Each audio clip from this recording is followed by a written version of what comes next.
তামুলপুৰৰ নাগৰিজুলিত নিশা আৰক্ষী ড্ৰাগছ বিৰোধী অভিযানত জব্দ নিষিদ্ধ ড্ৰাগছ হেৰইন অঞ্চলটোত দীৰ্ঘদিনীয়া আৰক্ষী প্ৰশাসনৰ চকুত ধুলি দি একাংশ চক্ৰই গঢ়ি তুলিছিল যুৱ প্ৰজন্মত ধ্বংসকাৰী নিষিদ্ধ ড্ৰাগছ বিৰোধ দেহা নাগৰিজুলিৰ ভাউৰাগুৰি গাঁৱৰ বিকি আলী নামৰ এজন যুৱকৰ ঘৰৰ পিছফালে লুকাই থোৱা অৱস্থাত দুটা কণ্টেইনাৰত উদ্ধাৰ হৈছে হেৰইন উদ্ধাৰ হৈছে ড্ৰাগছ লোৱাত ব্যৱহাৰ কৰা চিৰিঞ্জ আৰু কিছু আপত্তিজনক সামগ্ৰী দণ্ডাধীশৰ উপস্থিতিত আৰক্ষীয়ে জব্দ কৰে সামগ্ৰীখিনি নিশাৰ ঘটনাস্থলীত উপস্থিত আৰক্ষীৰ উচ্চ পদস্থ বিষয়া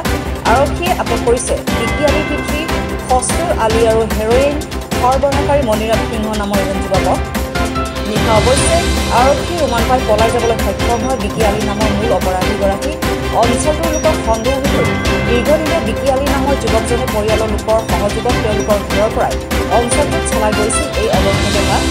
কালি মণিৰাম সিংহ নামৰ যুৱকজনে অঞ্চলটোৰ হেৰইনৰ বিক্ৰী কৰা টকা সংগ্ৰহ কৰাৰ সময়তে হাতে লৈ আৰক্ষীক খবৰ দিয়া তামুলপুৰ তথা নাগৰিজুলি আৰক্ষীয়ে ৰাইজৰ সহযোগত অভিযান চলাই জব্দ কৰে হেৰইন মাছনিশা পৰ্যন্ত আৰক্ষীয়ে চলাই অভিযান ইতিমধ্যে আৰক্ষীয়ে সোধপোছ অব্যাহত ৰাখিছে আটকাধী লোককেইজনক সমগ্ৰ ঘটনা কেন্দ্ৰ কৰি নিশা এক উত্তেজনাময় পৰিৱেশৰ সৃষ্টি হয় সমগ্ৰ অঞ্চলটোত আমাৰ ইয়াতে চলিবিলাক বহুত নষ্ট হৈ গৈছে কিমান চলিক ৰিহাবত ৰাখলাক আনে আৰু বস্তুবিলাক খাওয়া আৰম্ভ কৰোঁতে কিমান মানে ইয়াতে মা দেউতা আছে বহুত অসুবিধাত পৰি আছে আৰু 2-3 বছৰ হ'ল ইয়াতে তাৰমানে এনেকৈ চলি আছে আৰু কিন্তু মোৰটো এসপ্তাহমান হ'ল মই এইটো কম খেদি কিনে পালোঁ আৰু বস্তুটো কাৰণ